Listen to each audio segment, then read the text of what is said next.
I am Marcus, and I am a programmer living in Boston. My ex-wife's name flashed on my screen at 3:15 a.m. for missed calls, then 5, then 8. I didn't answer. Then came the voicemail, breathless, choked.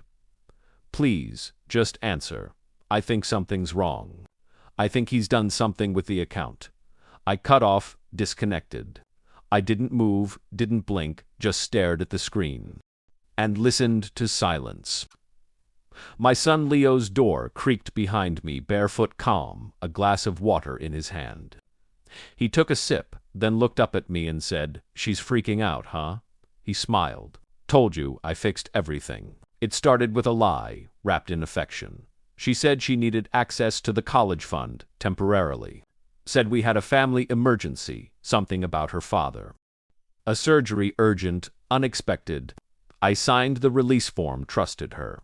That was 3 weeks ago. 4 days later, she was gone. No note, no explanation, just an empty account. And a photo of her and a man I didn't know, posted from Cancun, champagne, in her hand, my son's future, in her smile. It shattered something. Not just trust, not just the illusion of partnership.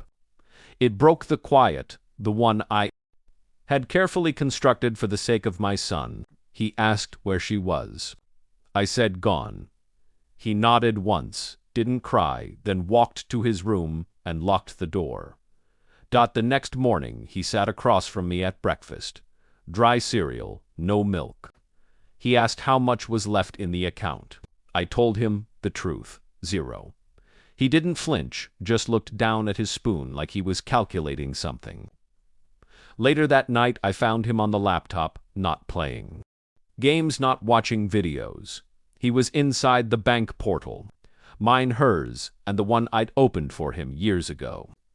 He didn't look guilty, he looked focused. I just moved some things around, he said. Then he handed me a flash drive.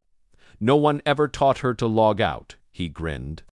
I didn't ask what he did, but I checked the fund. The balance was back and hers empty.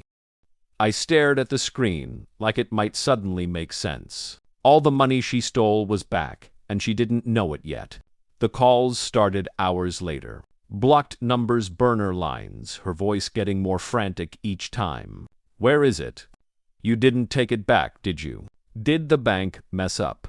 I said nothing, did nothing. I let her spiral, and then I opened the flash drive. My son had left something extra inside. Screenshots. She'd transferred the funds to a fake shell company in her boyfriend's name. Not only did she steal the money, she put it in someone else's hands. And my 11-year-old outmaneuvered them both. He'd accessed the fake company's routing info. Transferred the money back to our protected account then. Reported suspicious activity to the IRS. Under her boyfriend's name. An investigation was already open. I didn't know whether to laugh or be afraid of how much like me he really was. She showed up at the house 3 days later, hair undone. Makeup smeared, not from crying, from running. "Please," she begged. "You don't know what they'll do to me." I didn't know he was like this.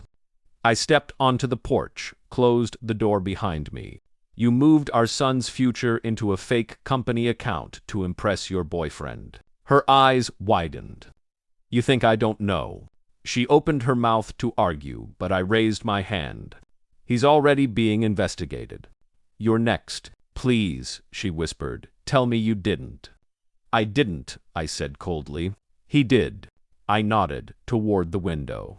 My son sat at the table, calm, reading. Her eyes welled up, not with guilt, with fear, and for once she understood who she underestimated. Not me, him. She never came back. The investigation dragged her boyfriend under first, then her. Frozen assets, account flagged, tax, audit. I didn't press charges, didn't need to. I had already won. My son never asked about her again. He just kept reading, learning, growing sharper behind quiet eyes. One night, I asked him why he did it. He looked up from his book and said, "Because she thought we were stupid." He turned the page. So did I, and I never looked back.